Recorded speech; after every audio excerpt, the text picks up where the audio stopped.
honoring Black doctors and leaders in healthcare at our annual Black History Month luncheon, Friday, February 28th at noon. If you would like to join us, just go to our KBLA 1580 website and register for your chance to be our guest at the luncheon. We'd love to see you. And in case you haven't heard the news, KBLA Talk 1580 was just named one of the semifinalists for the American Climate Leadership Awards 2025. Caring about the climate, caring about the community, changing the conversation. We're KBLA Talk 1580, and we don't black down.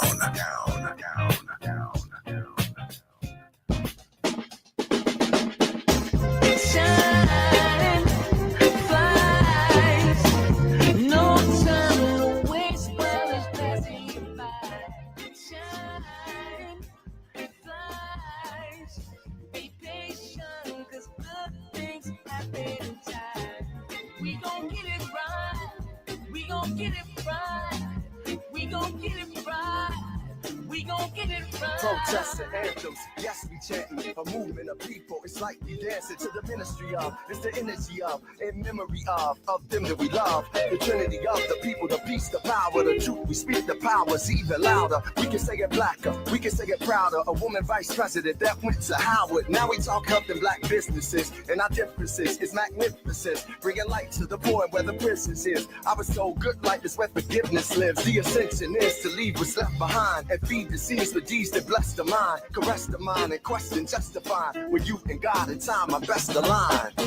Shine, flies, no time to waste while it's passing you by. Shine, flies, be patient, 'cause good things happen in time. We gon' get it right. We gonna get it right.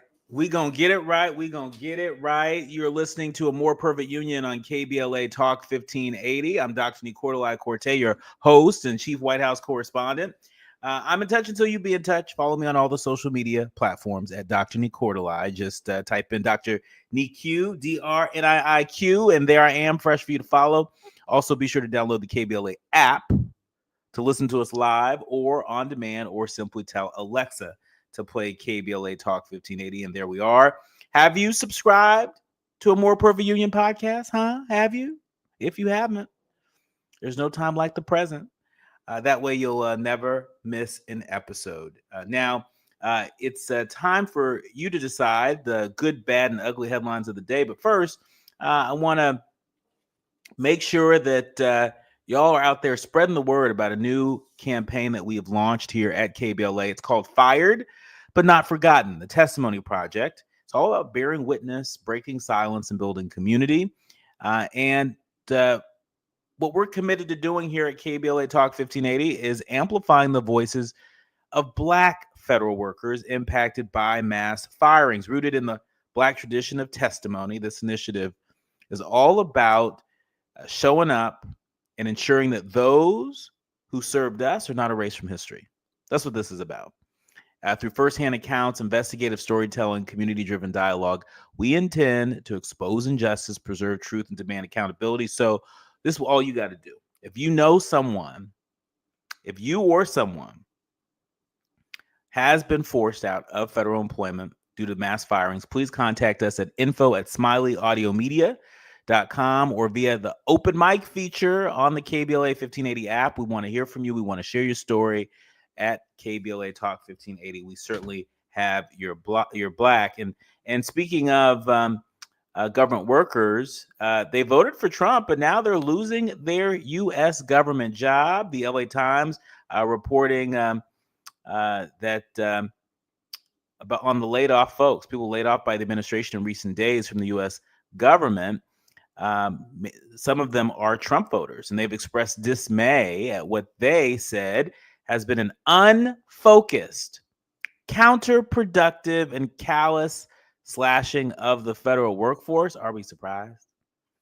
Rather than advancing the efficiency President Trump has said he desires, the fired workers said that taxpayers will be losing important services that, for example, help military veterans cope with financial hardships, search for drought and pest-tolerant crops, and assured that medical providers got Medicare reimbursements. Well, some of those workers are appealing to get their jobs back, while others said that they're not sure what to do, deeply discouraged that their attempts at public service appear to be spurned by the new president and some of the public.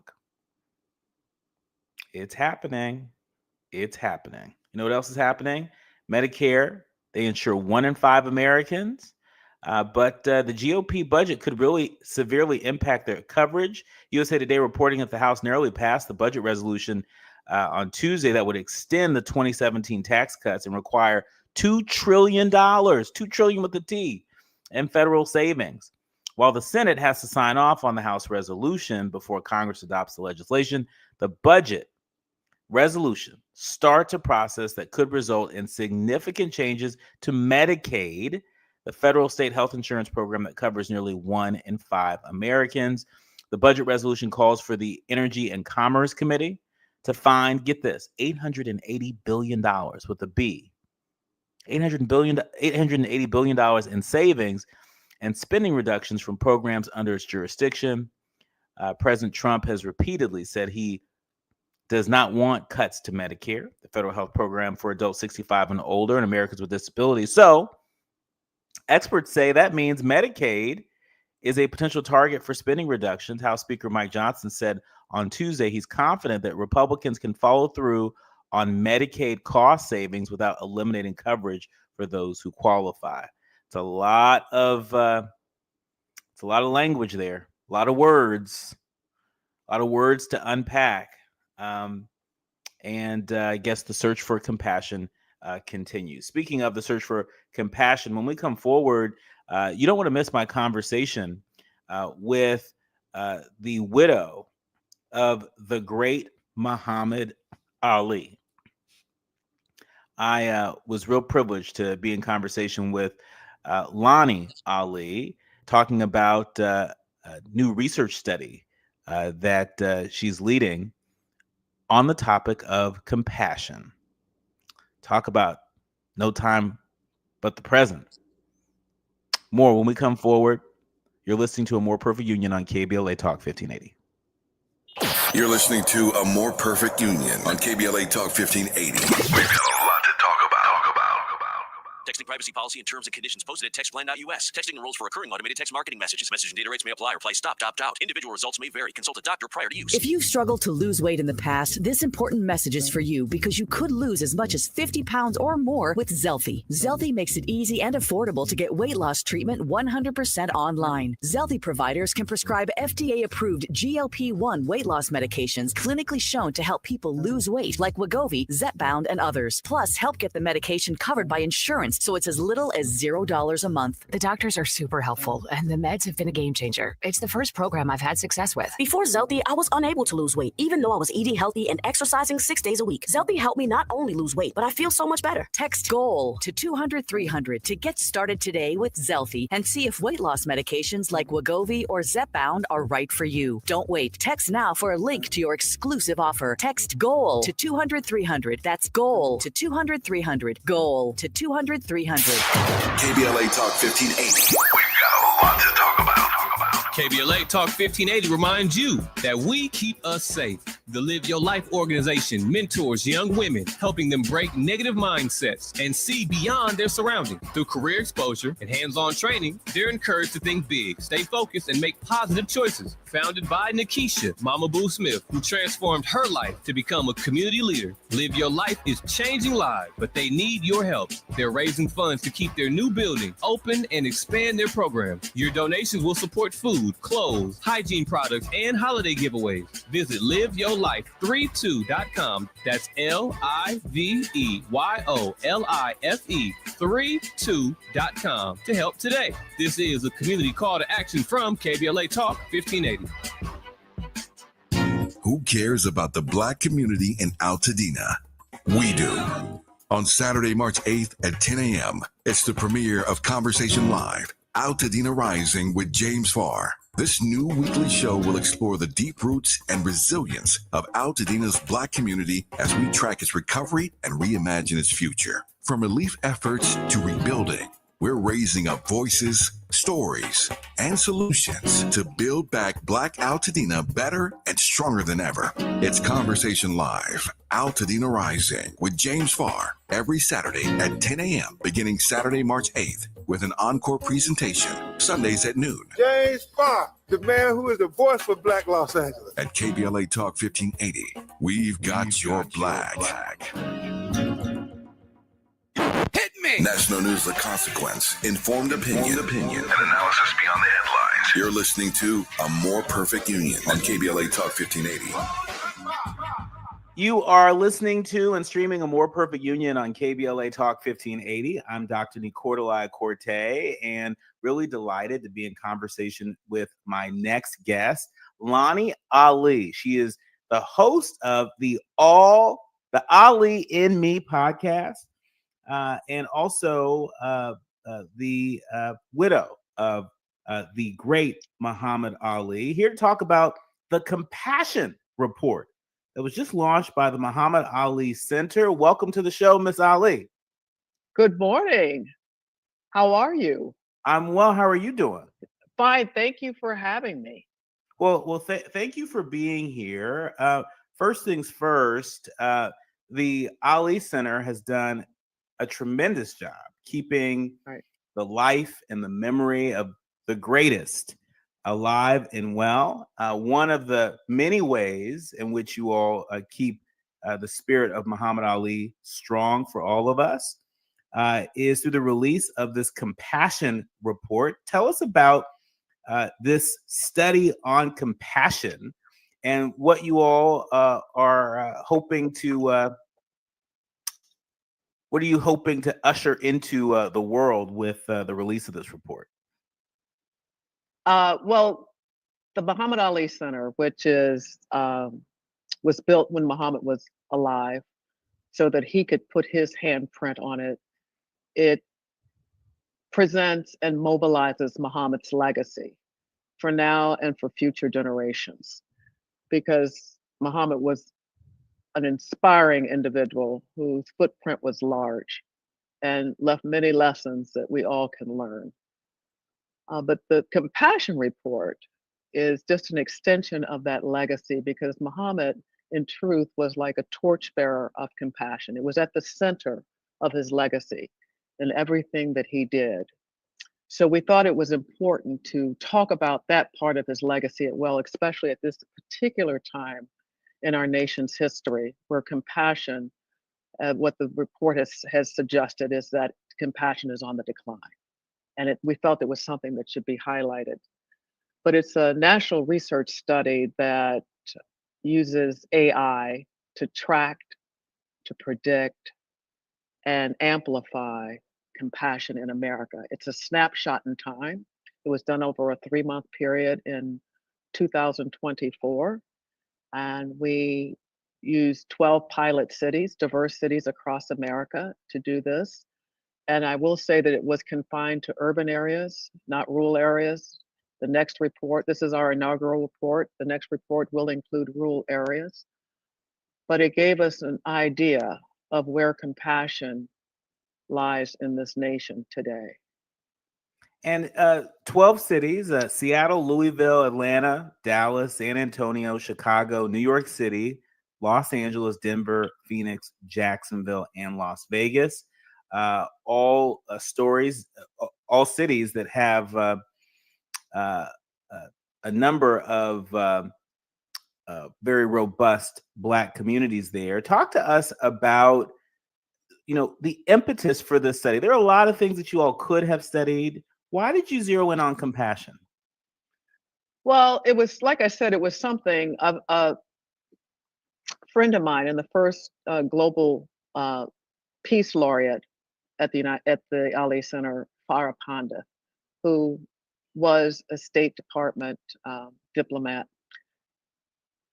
She and I were she wrote a book, and she and I were looking at it and talking about it and thinking how we could best amplify Muhammad's legacy, what was needed today. And that's something we do at the center periodically anyway, just to make sure that we're doing what we were charged to do.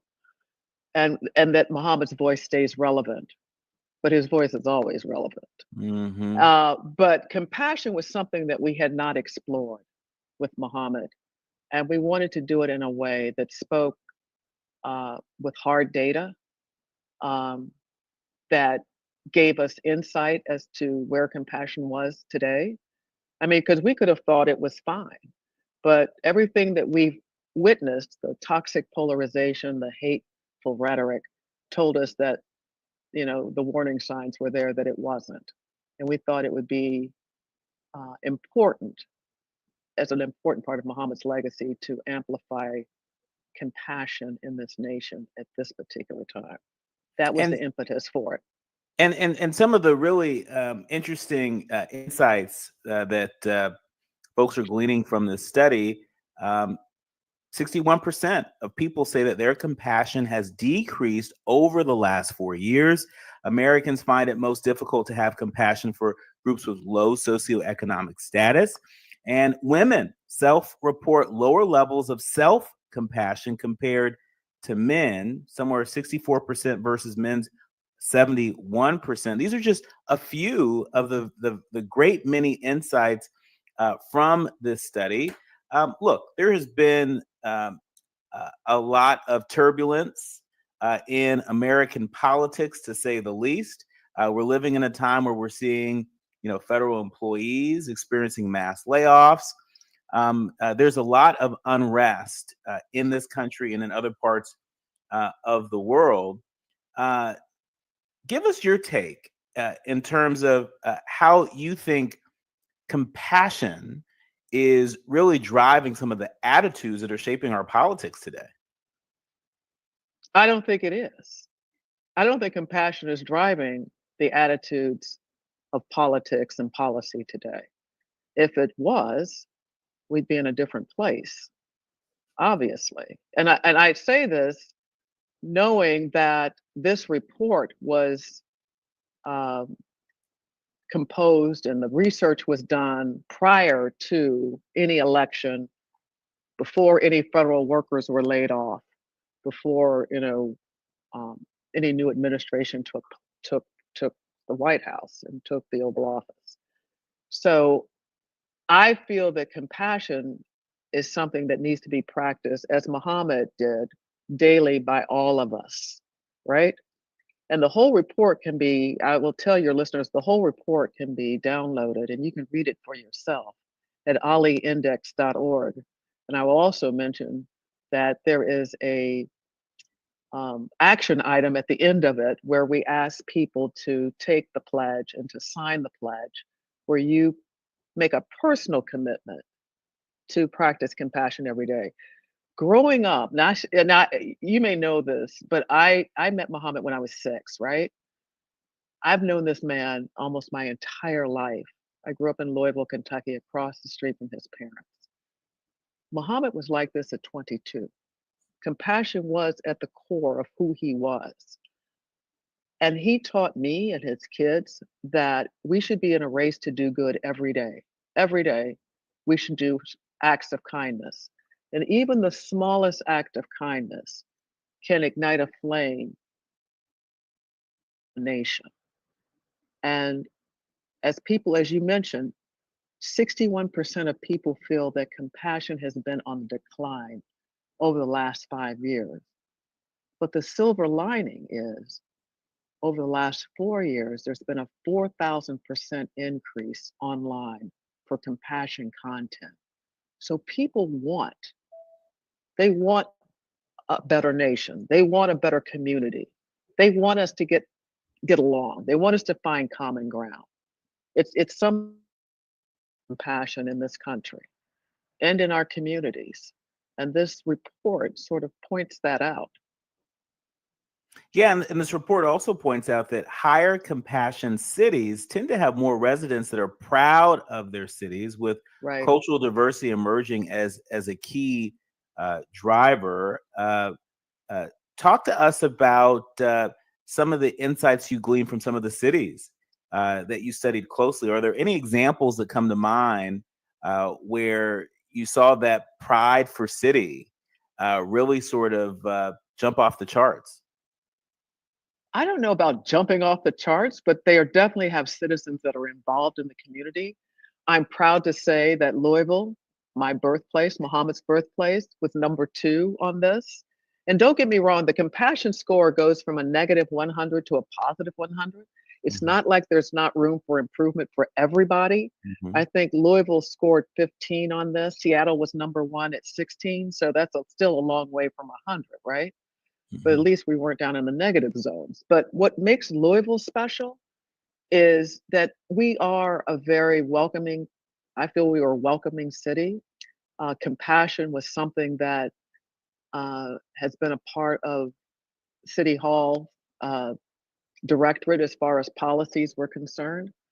And people in Louisville, they tend to, they have sort of that Southern vibe of wanting people to be inclusive.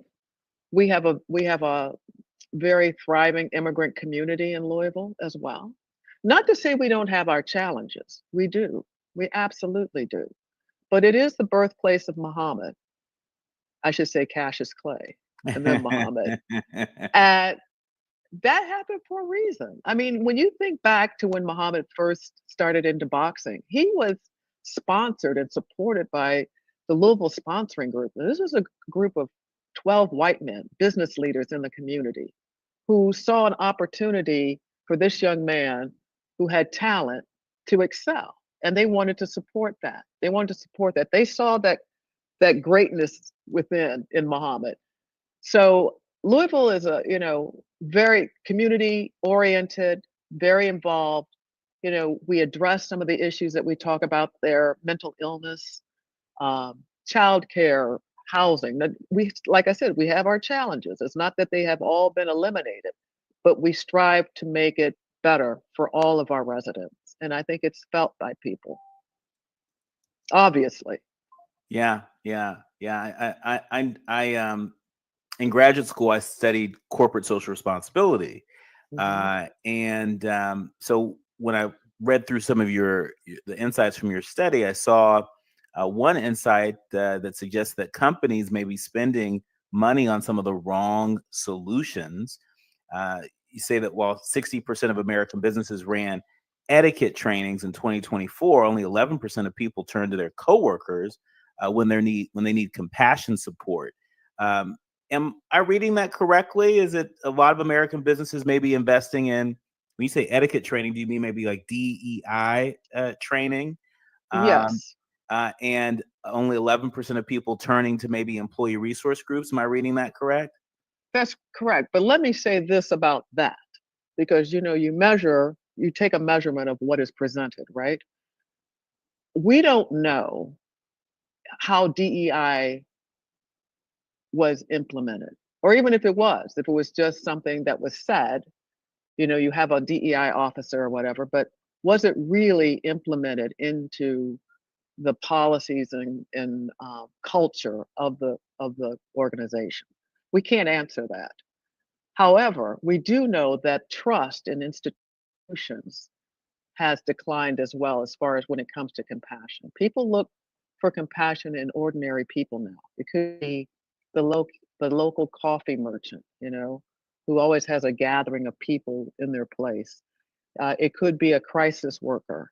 They're looking for people who they connect with, everyday people, and have taken that trust away from organized institutional settings. So that may be an explanation for that feeling. But I would say that the study also found that 1 in 3 Americans believe that compassion is part of the American dream. So that's important. That is important. There are a number of people that certainly remember uh, the great Muhammad Ali for his courage speaking out Yes. against the Vietnam War, his courage speaking for racial justice. Um, According to your study, 70% of Americans express a desire for reduced aggressive political rhetoric, while 43% maintain optimism about future compassion levels. Um, unpack that for us. That 70%, what do they mean by reduced aggressive political rhetoric, being that once upon a time, there are folks that might have said that Muhammad Ali had aggressive political rhetoric? I don't think Muhammad had aggressive political rhetoric. Muhammad might have had aggressive social rhetoric. Muhammad was also a torchbearer of social justice. And Muhammad spoke for himself. He had no problems in saying what he thought, as we all know. And when he saw injustice, no matter who was being on that receiving end of injustice, he would speak up about it. And that was the platform, the public platform that he had, and he used it. But I think, like I said, there is a feeling of we are feeling the political discourse and the hateful rhetoric and the polarization, the toxic polarization.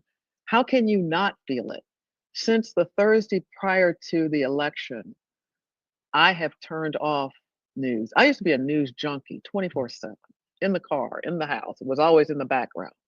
I have turned it off because it was physically affecting me.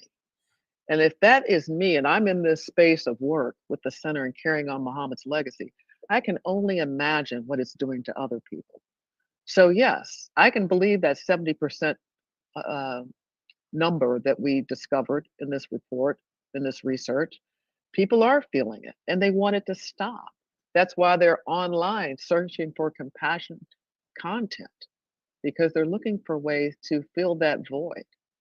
But this report gives us opportunity to find pathways to do that. And like I said, compassion is a virtue, but it's also a measurable virtue.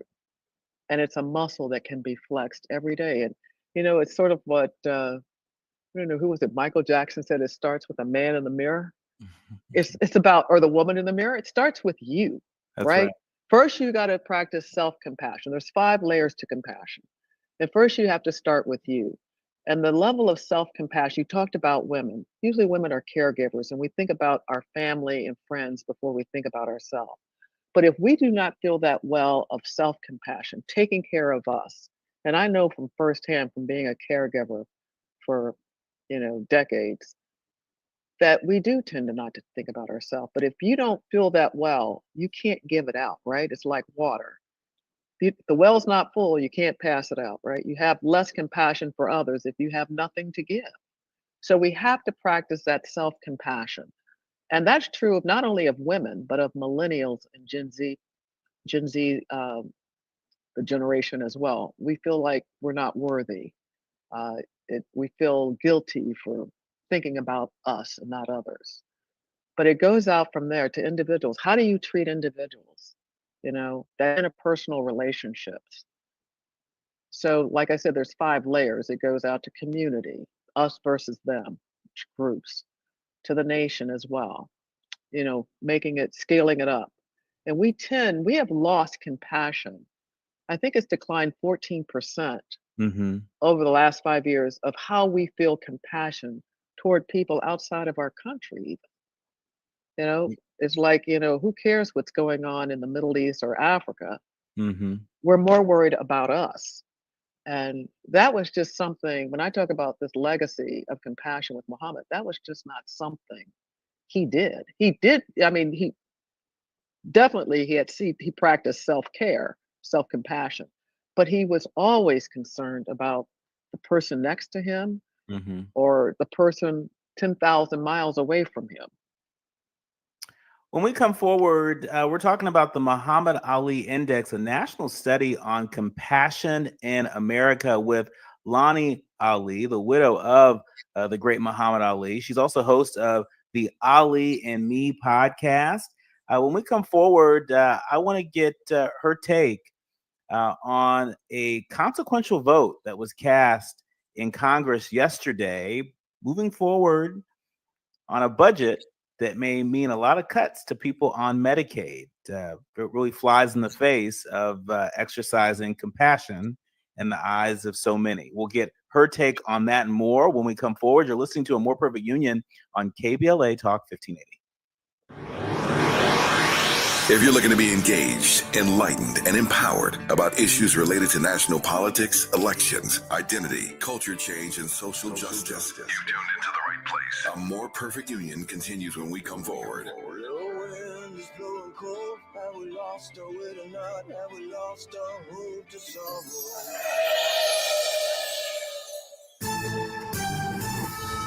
I'm Amber Payton with 4 Things You Should Know with BIN News. President Trump is confirming 25% tariffs on Mexico and Canada starting April 2nd, delaying from April 1st due to superstition. The Florida Democratic Party is calling Black Republican Byron Donalds a dangerous opportunist who is unfit to be governor. Chair Nikki Fried says he's unpopular, skips votes, defends insurrections, and promotes revisionist Black history. Black New York City Mayor Eric Adams, who is currently facing corruption charges, is under fire for comparing himself to Jesus and calling Black critics Negroes who need God's forgiveness. Harlem pastor Johnny Green slammed the remarks as offensive and sacrilegious. And Black Maryland Attorney General Anthony Brown is joining a bipartisan push urging Congress to tackle organized retail crime, citing its impact on businesses and communities. The crime has cost over $121 billion in U.S. losses. Get BIN News on demand 24/7 on the iHeartRadio app. Pasadena 210 eastbound slowing away from Mountain. You're on the brakes ahead all the way to Azusa. Also slow is the 10 eastbound out of City Terrace from City Terrace Drive. That drive remains tough all the way to Azusa. East LA 60 eastbound backing up off of the 5, and that's a tough drive to the 605. Beyond, you've got slowing in stretches as you continue all the way to the 57 freeway. In Carson, the 91 eastbound, mild delays loading up here, leaving the 110 freeway. Heavy and slow all the way to Green River in Corona.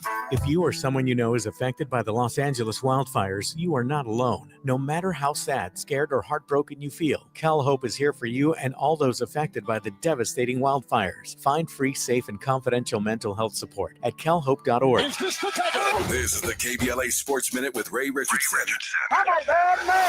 All of a sudden, the Lakers are only 2 games behind Memphis for the number 2 spot in the Western Conference. The Lakers are 4th in the West, which assures them of a first-round bye in the playoffs. But the way the Lakers are playing lately, they have a legitimate chance to improve their playoff seeding. The Lakers, 8-2 in their last 10 games, played their next 5 games at home. This late-season surge is a direct result of the Luka Doncic trade and LeBron's impressive play after his 40th birthday. Since turning 40 on December 30th, LeBron is averaging 26.2 points, 7.8 rebounds, 8.4 assists, and shooting 51%. LeBron's 39% shooting on three-pointers is tops among all NBA starters. As for Doncic, the Lakers are 7-2 since his arrival earlier this month. The Lakers have 26 games left in the regular season. If the Lakers can stay healthy, they could be a strong contender for the Western Conference title in the playoffs. No debates, no speculation, just the info you need. That's your KBLA Sports Minute. I'm Ray Richardson on KBLA Talk 1580. It's KBLA Talk 1580's 3rd annual Black History Month luncheon, and you're invited. This is year 2 of our climate justice work, and this year's $2 million 12-month campaign is all about linking and combating the relationship between climate and Black health. We already know that these wildfires will leave in their wake even greater inequities, including negative impacts on Black health, given the toxic air pollutants circulating in the air we breathe. So, as part of this year's climate campaign, we're honoring Black doctors and leaders in healthcare at our annual Black History Month luncheon, Friday, February 28th at noon. If you would like to join us, just go to our KBLA 1580 website and register for your chance to be our guest at the luncheon. We'd love to see you. And in case you haven't heard the news, KBLA Talk 1580 was just named one of the semifinalists for the American Climate Leadership Awards 2025. Caring about the climate, caring about the community, changing the conversation. We're KBLA Talk 1580, and we don't black down.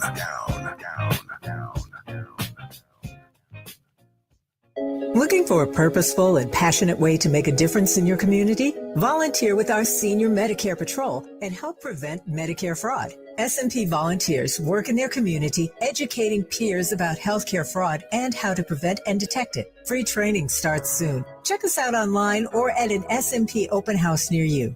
We're on a mission to stop fraud. Join our team. You make a difference. Visit caspvolunteer.org. Protect yourself from Medicare card scams. Scammers may call, email, or even knock on your door claiming they need your Medicare info, asking for money or threatening to cancel your benefits. Don't fall for it. It's a scam. Remember, Medicare doesn't need to verify your information. They already have it. Medicare won't charge you for a new card and will never threaten to cancel benefits. Check your Medicare statements for suspicious charges and report scams to the California Senior Medicare Patrol at 1-855-613-7080. We're here to help. My mom has decided to learn to paint, and she's good. My dad's now into creative cuisine, and I've already put on 6 pounds. Learning new things comes with age. My mom, she started forgetting my name and what we're talking about. Forgetting well-known things doesn't. Memory loss may be a sign of Alzheimer's disease. Early detection gives you and your loved one time to plan for the future. Learn the warning signs of Alzheimer's at 10signs.org. Brought to you by the Alzheimer's Association and the Ad Council. Now back to building a more perfect union on KBLA Talk 1580. You're listening to and streaming A More Perfect Union on KBLA Talk 1580. I'm Dr. Nii-Quartelai, and I really enjoyed being in conversation with Lonnie Ali. She is the host of Ali and Me podcast. We've been talking a lot about the amazing work that's coming out of the Ali Center, specifically talking about the Muhammad Ali Index, the index that has this national study on compassion in America. And there's no time like the present to really lean into these insights. Speaking of leaning into these insights, just yesterday, the GOP passed a budget resolution, part of a congressional to-do list that has a lot of people unsettled, to say the least, because it could mean some pretty devastating cuts to a lot of sacred programs, including Medicaid. And for folks who are less familiar, some of the low income fellow Americans really rely on programs like Medicaid in order to make ends meet. There are a number of leaders who have said, if you show me your budget, I can show you your priorities. And based on this proposed budget, it seems that some of the least among us may not have the support that they need from our federal government. Lonnie, on the heels of this compassion report, what say you about the potential for some very devastating cuts to so many of our fellow Americans? Well, to say the least, it's disheartening. I mean, people who are struggling day to day to put food on the table may not be able to afford health care insurance payments, may not be able to, they struggle to put that food on the table as well as to keep a roof over their heads. And that's one of the things the Compassion Index talks about. When you have a compassionate city, it's those basic things that are talked about that those cities provide.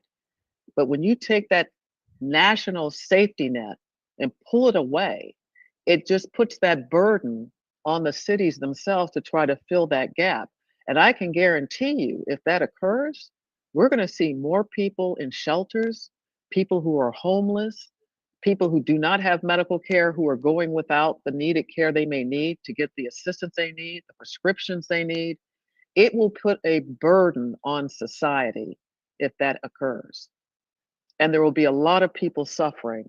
And you know what? Suffering is not limited to blue states or red states, to Democrats or Republicans. And when you see somebody who is suffering, it has to touch your heart because they may not have landed there on their own. So I think it's important that those, what I would call compassionate policies, continue. And hopefully,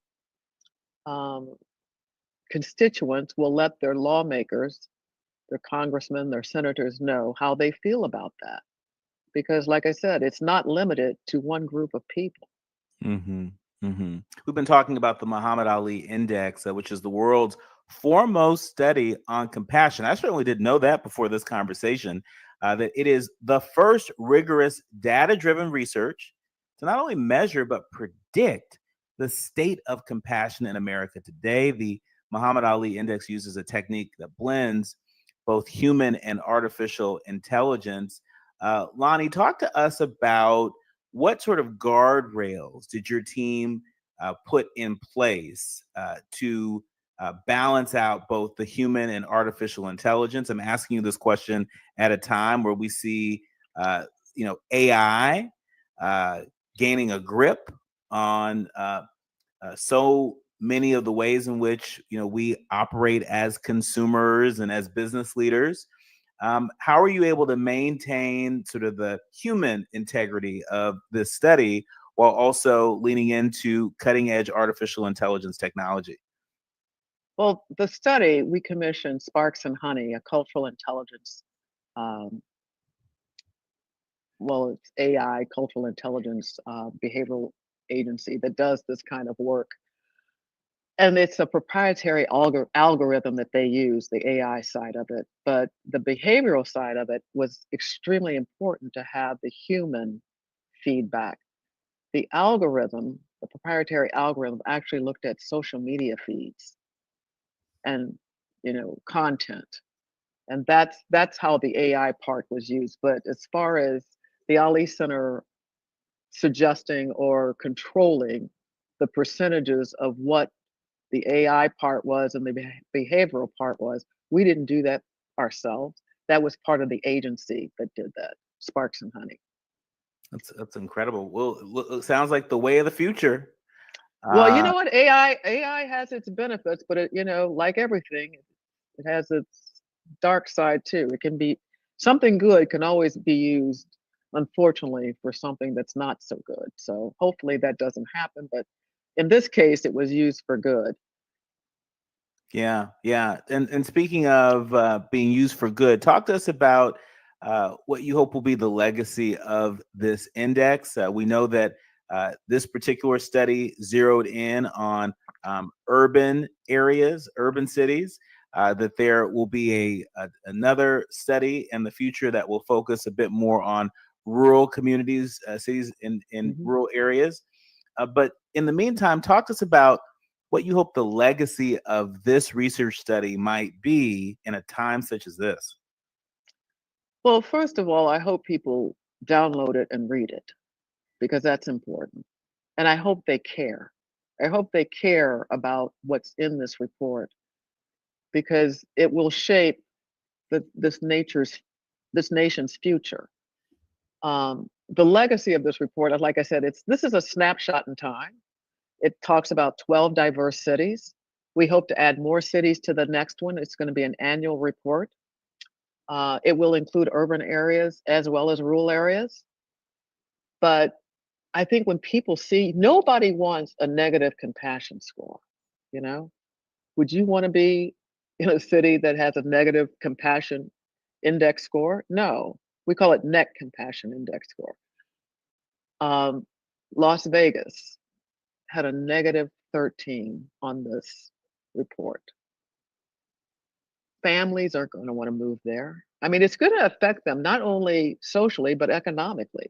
Because if you are a less welcoming city, no one's going to want to be there, right? So I'm hoping that it will create a little bit of competition as well, where people, that's not the intent, but I hope it does, where people, it reminds them to be compassionate. And hopefully, like I said, this is sort of like one of those sparks of kindness that we're extending to the nation that can ignite a flame that can change and transform the society in which we live.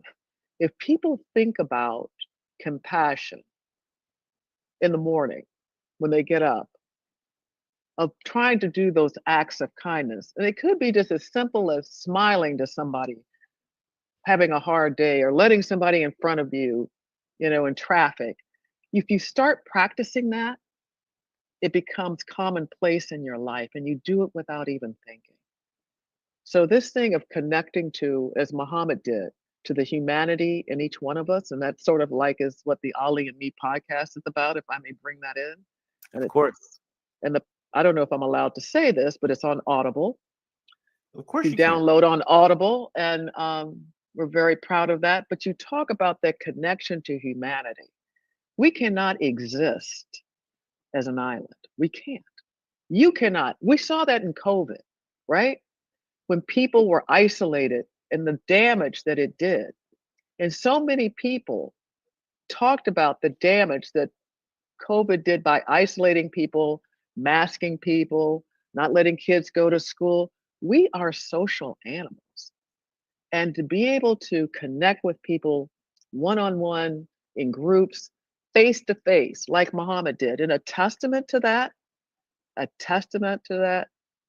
Doctor, is go back and watch, and it's on YouTube, Muhammad's memorial service, and see the numbers and the thousands of people that descended upon Louisville to pay their final respects to him. People he had never met from all over the world.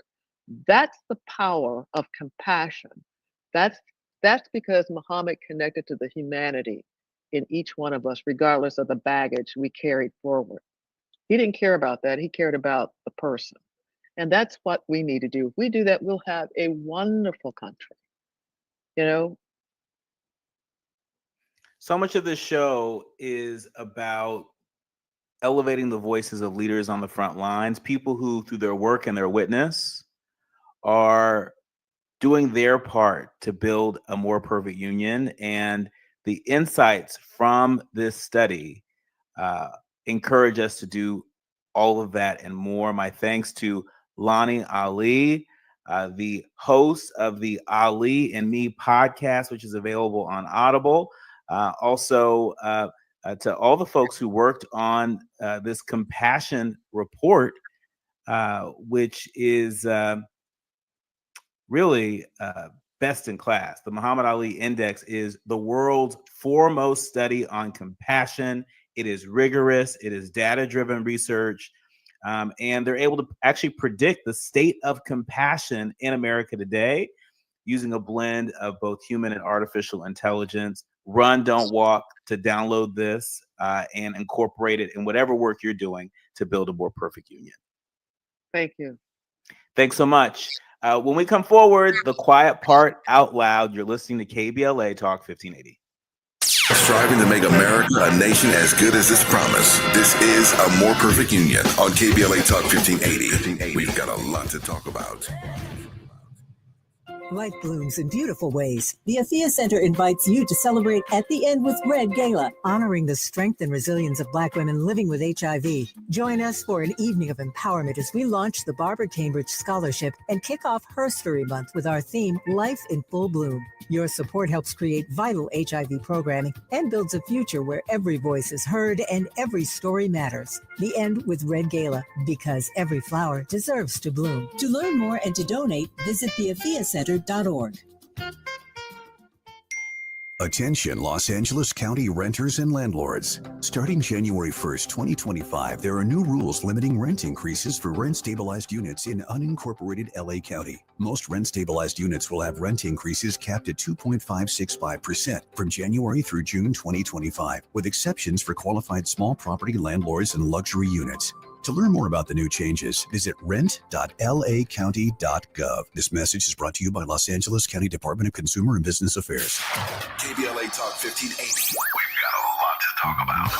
KBLA Talk 1580 is committed to self-care and community well-being. Walk Good LA was formed in June 2020, inspired by the Black Lives Matter movement and the beginning stages of the COVID-19 pandemic. What began as a few minutes of breath work and yoga meditation before protests against police brutality turned into a safe space for the community to heal in hard times. The immensely positive response from the community transformed the momentum into a movement. Today, Walk Good LA is a Black and Brown-led community wellness organization based in Los Angeles. They provide spaces for healing through community yoga classes, guided meditations, hikes, run clubs, and other activations throughout Los Angeles that attract hundreds of members weekly. With the help of Propel and Michael B. Jordan, they now have a yoga and wellness studio in Los Angeles called the Walk Good Yard. To join their mailing list and connect with healing spaces, please visit walkgoodla.org. That's walkgoodla.org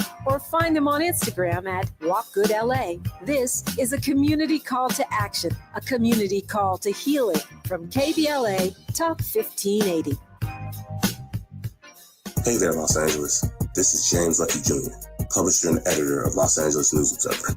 Are you hungry for news that matters to you in the African-American communities of Los Angeles? Well, buckle up, because we got the scoop you've been craving. Stay in the know and never miss a beat with our free weekly publications conveniently available near you. Or hop on the digital wave and become an exclusive subscriber at OGNSC.com.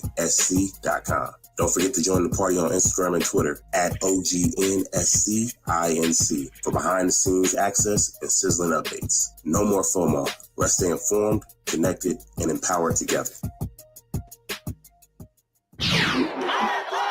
We face tragedy, but we don't fall into despair. We continue our work to build a more perfect union.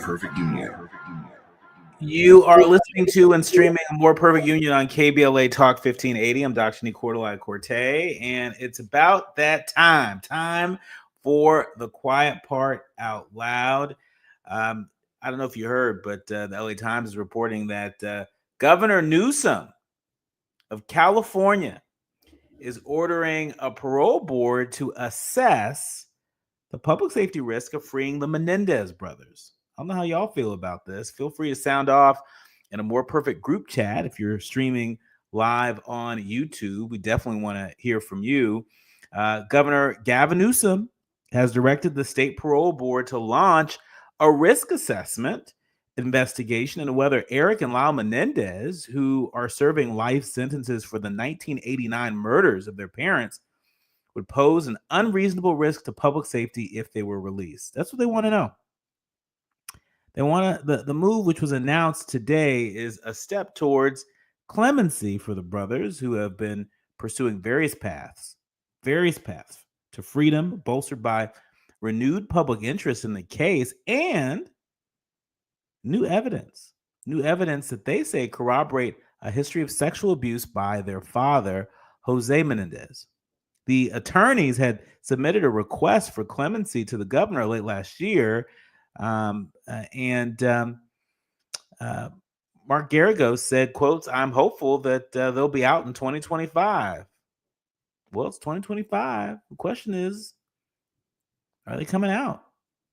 The governor's office wrote in a letter to defense attorneys that Newsom's, quotes, primary consideration when evaluating commutation applications is public safety, which includes the applicant's current risk level, the impact of a commutation on victims and survivors, the applicant's self-development and conduct since the offense, and if the applicant has made use of available rehabilitative programs, addressed treatment needs, and mitigated risk factors for reoffending. Those are a lot of things. And so it's very clear to me that Governor Newsom isn't taking this lightly. But, I couldn't help but wonder, how much of this is about the merits of the case to release the Menendez brothers versus just sort of a splashy headline. There are a lot of people that are serving life sentences, and just how it takes a lot of time and effort to be considered for a presidential pardon. It does take a lot of time and effort and resources to be considered for this kind of commutation from a sitting governor. The board's risk assessment will be available to the court and Los Angeles County District Attorney after the investigation is completed. Newsom said during a news conference this afternoon that the report from the Board of Parole Hearings could be completed within 90 days. He will then decide whether or not to move forward with the clemency request. You should know that fellow inmates, attorneys, and rehabilitation workers have told the Times that the brothers have become deeply involved in rehabilitation programs, including launching their own projects to promote rehabilitation of inmates in California prisons. And so besides clemency, Eric and Lyle Menendez are also pursuing 2 other legal avenues in their bid for freedom: a habeas corpus petition based on new evidence and resentencing. For those who are less familiar, a habeas corpus petition was filed on behalf of the brothers in LA Superior Court back in 2023, arguing that new evidence, a 1988 letter sent from Eric Menendez to his cousin, saying that he had been abused late into his teen years, and allegations made by another man saying he had been raped by Jose Menendez, directly challenged the narrative that prosecutors presented at trial and paved the way for their case to be reconsidered. And so there's some people that think, oh, okay, well, this is just about making headlines. And there are other folks who look at the facts in this case that were considered and facts that weren't considered and say, well, wait a minute. And so there are a lot of variables at play here. And whatever it is Governor Newsom decides to do, I'm sure will have some implication, for other folks who may find themselves serving life sentences, whose situations may be very similar to Eric and Lyle Menendez. And so, again, feel free to sound off in a More Perfect group chat if you're streaming on YouTube. What do you think? Do you think Governor Newsom should commute the sentences of Eric and Lyle Menendez based upon the new evidence, based upon all of the benchmarks that the governor has set forth? We definitely want to hear from you, and we'll incorporate that into our next hour. When we come forward in our next hour, I'll be joined by my new colleague who has a new show that's coming to KBLA in just a few weeks. He has been on the ground in Altadena, and this show is really a powerful demonstration of not just his commitment, but the commitment of all of us here at KBLA Talk 1580 to keep the stories of folks impacted by the LA wildfires, particularly in the community of Altadena, front and center. You don't want to miss my conversation with him coming up when we come forward. You're listening to A More Perfect Union on KBLA Talk 1580. KBLA 1580 Santa Monica. I'm Amber Payton with 4 Things You Should Know with BIN News.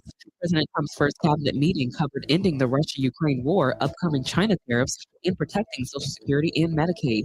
He also praised Elon Musk's effort to cut government waste.